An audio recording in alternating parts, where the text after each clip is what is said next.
O Código de Trânsito Brasileiro completa 25 anos no próximo domingo. Segundo especialistas no assunto, o documento mudou o cenário no trânsito pelo país e representa um avanço no setor.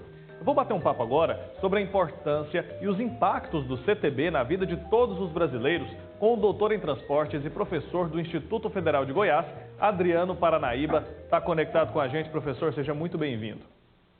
Bom dia, Wilker. Bom dia aí para todos que estão acompanhando o Santo Café.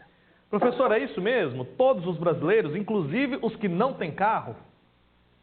Sim, com certeza. Nós temos que lembrar que são 25 anos de história, e nesses 25 anos de história nós temos conquistas históricas importantes e até mesmo conquistas recentes, porque o nosso Código Brasileiro de Trânsito ele não é estático, né? Ele realmente, por atuação tanto do Conselho Nacional de Trânsito, Secretaria Nacional de Trânsito, bem como o Congresso Nacional, foi atualizando isso e modernizando o nosso Código de Trânsito. Então, temos muitas coisas para comemorar nesses 25 anos de trânsito, de Código Nacional de Trânsito.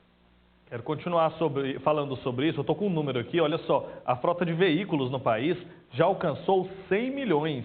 É muita coisa, né? Esse número deve aumentar. Isso quer dizer, então, que o Código de Trânsito deve continuar sendo modificado, sendo aprimorado, né, professor? Quais devem ser as prioridades para o futuro? Não, na verdade, o nosso código, como você falou muito bem, ele não é só para carro, né? A gente fala de carro, a gente quando fala em trânsito, nós pensamos muito no carro.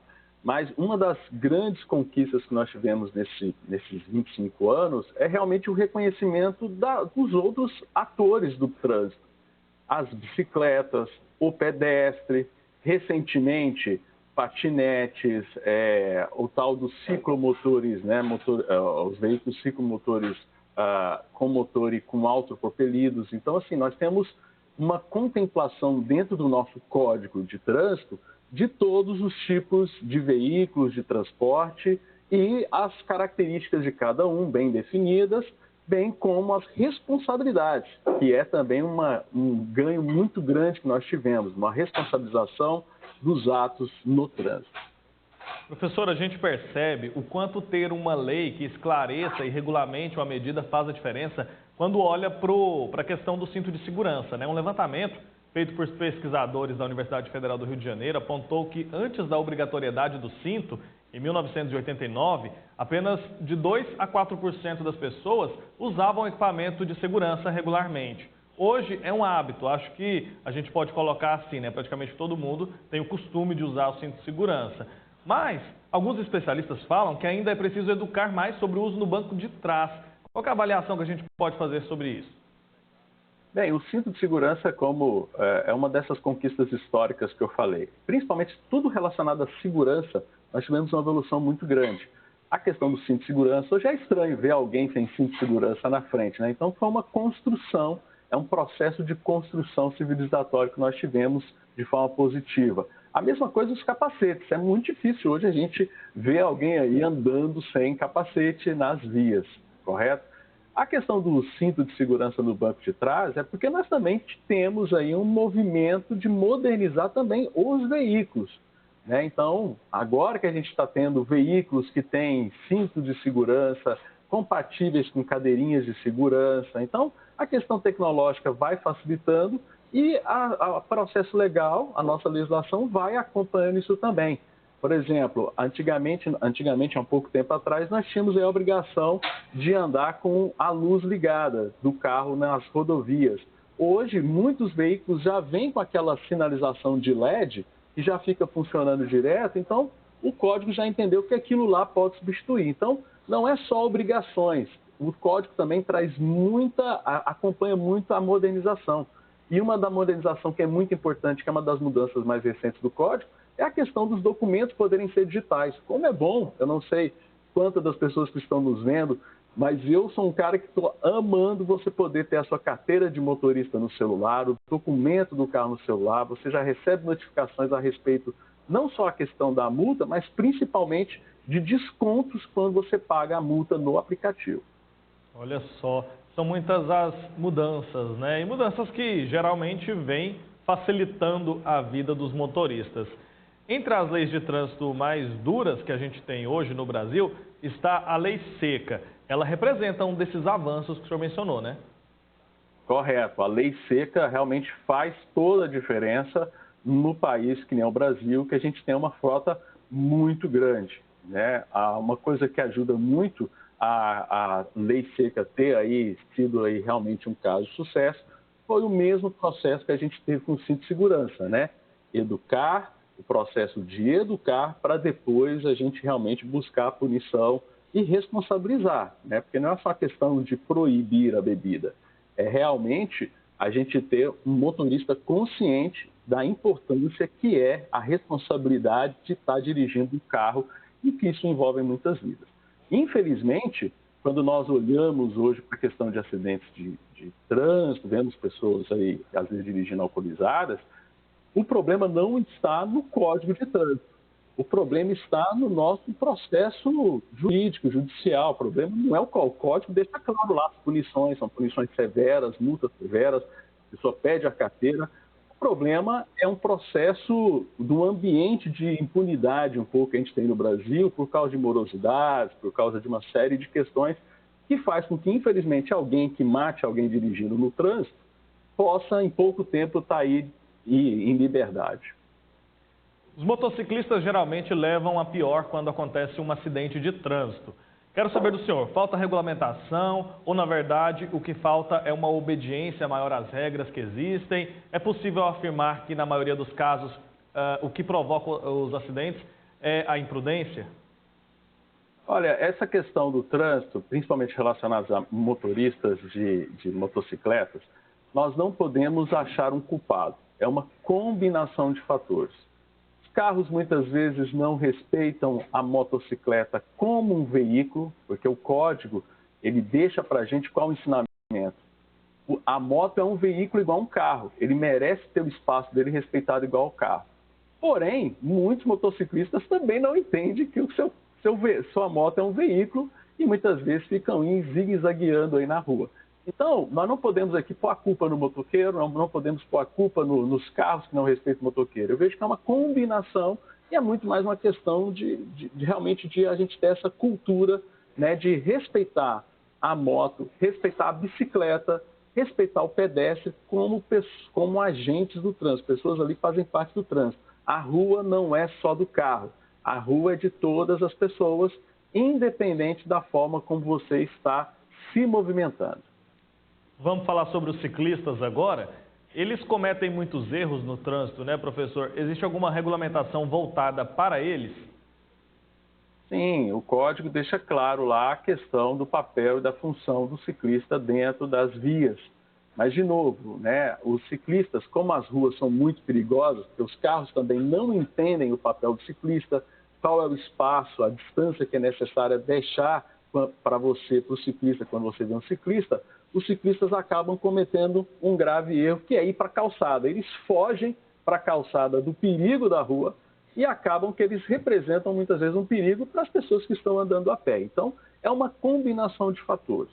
O que eu vejo muitas vezes relacionados ao não conhecimento das regras por conta dos ciclistas e dos motociclistas é realmente a questão de levar uma educação, um processo de ensinar, de educar, né? Não estou falando aqui para obrigar as escolas a ter uma disciplina sobre trânsito, mas deixar isso mais permeável no dia a dia, né? Nas conversas, o governo faz tanta publicidade, né? Deixar mais claras essas regras de respeito e de papel de cada um. E os pedestres? É a mesma coisa, né?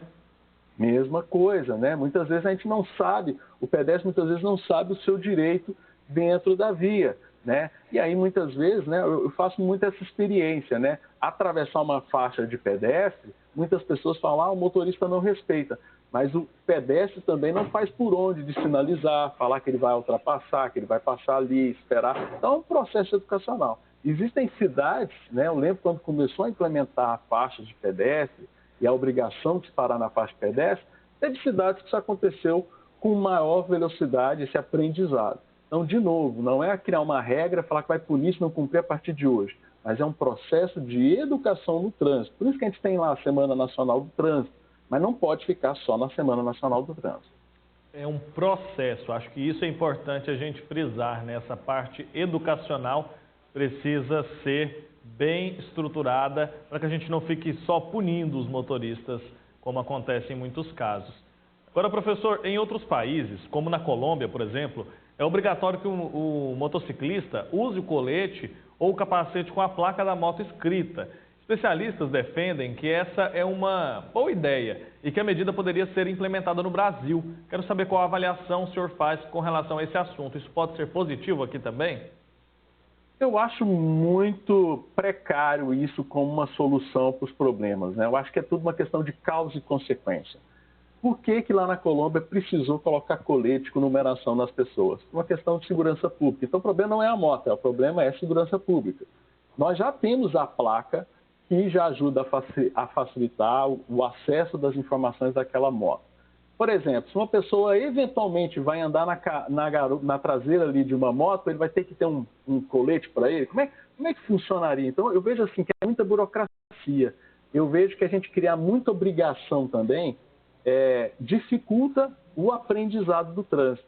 Não adianta a gente criar também um monte de regra para a pessoa seguir, se isso vai dificultar mais ainda o processo de aprendizado. Você tem que ter regras simples, claras, poucas, né, que aí é fácil da pessoa decorar, da pessoa saber que ela tem que seguir, e aí a gente resolve o problema. Na Colômbia, esse problema é muito mais relacionado à questão de segurança pública. Aqui no Brasil, o problema das motos estão muito mais relacionados à questão de imprudência. Muitas pessoas pegam a moto. Aí tem um outro problema. Por que muita gente dirige moto de qualquer jeito? Porque não fez lá o processo de tirar a carteira. Por que não fez o processo de tirar a carteira? Porque o de processo de tirar a carteira é muito cara. E às vezes a pessoa precisa trabalhar, ele precisa pegar a moto para trabalhar. Então ele vai acabar dirigindo sem carteira. Se eu estou dirigindo sem carteira, por que eu vou seguir as regras? Eu já estou errado mesmo. Então é um ciclo que a gente tem que melhorar, facilitar o acesso à informação, e essa informação tem que ser mais simples possível, para a pessoa saber respeitar. O Código de Trânsito Brasileiro busca educar o motorista, principalmente via punição financeira. Esse modelo é o mais eficiente? Dá para dizer que tem dado certo? De novo, o modelo brasileiro está correto. Ele não só pune financeiramente, como também leva para a esfera penal. O problema é a sensação que a gente tem no Brasil, a sensação de impunidade, né? A pessoa, tá, depois eu pago isso aí, eu ponho o nome, né? Depois eu ponho no nome de não sei quem, aí eu vou... Então, assim, é um problema que não é do Código, é um problema do sistema judicial brasileiro. Muita gente, vamos voltar lá que você falou da lei seca, muita gente começou a preferir ir para a balada de Uber, né, e voltar de Uber, do que pagar a multa, que é muito mais cara do que o Uber. Então, nesse ponto, eu vejo que foi um avanço a questão, porque se não doer no bolso, a pessoa não respeita, né? Porém, não pode ser também aquela fábrica de multa, que sai multando o cara por qualquer coisa. De novo, regras simples, claras e fáceis de seguir. O CTB é uma das regulamentações de trânsito mais completas do mundo. Mas a gente tem fiscalização suficiente para que ele seja plenamente executado? É o problema que a gente falou agora há pouco, né? O problema da fiscalização, mas nós vamos fiscalizar o que e como, né? Infelizmente, a questão das multas, houve uma série de abusos. Um motivo interessante para esses abusos que ocorreu foi a municipalização dessa fiscalização, que aí cada município fiscaliza de um jeito. Então, é um problema para ser resolvido de você criar uma homogeneização de como tem que ser feita essa fiscalização na municipalidade. Então, isso ajuda a você melhorar isso. Então, o problema não é a falta de fiscalização, é a fiscalização ser coerente, né, realmente buscar atender a melhoria do trânsito e não só fiscalizar para multar. Enquanto a gente tiver órgãos de trânsito preocupados em multar, a gente não vai ter uma fiscalização que resolve. A gente tem que ter órgãos de trânsito preocupados em educar e ensinar aquele motorista. De que adianta eu levar uma multa se eu nem sei aonde que eu levei aquela multa, eu nem lembro onde eu levei aquela multa? A pessoa não aprende. Então, esse é o processo. A gente teve mudanças no CTB para esse ano? Nós tivemos mudanças, a última mudança que nós tivemos no CTB foi justamente essa questão que teve no Congresso Nacional, né, provocado por aquele projeto de lei que foi levado pelo presidente Jair Bolsonaro, mas muitas mudanças veio do Congresso Nacional, a digitalização de carteira de motorista, a documentação eletrônica que facilita não só o transporte do documento, mas principalmente a transferência e a alienação de documentos. Então, tivemos aí umas mudanças recentes, porque as mudanças foram feitas na lei, mas elas precisam ser regulamentadas pelo Senatran, né, o antigo Denatran. Então, aí a regulamentação chegou faz pouco tempo, então a gente tem essa sensação de que mudou de novo. Não, é porque houve a regulamentação das mudanças do CTB que aconteceram há 2 anos atrás. Perfeito. Adriano Paranaíba, doutor em transportes e professor do Instituto Federal de Goiás. Obrigado pelo tempo aqui com a gente, por tantos esclarecimentos e informações. Até uma próxima oportunidade.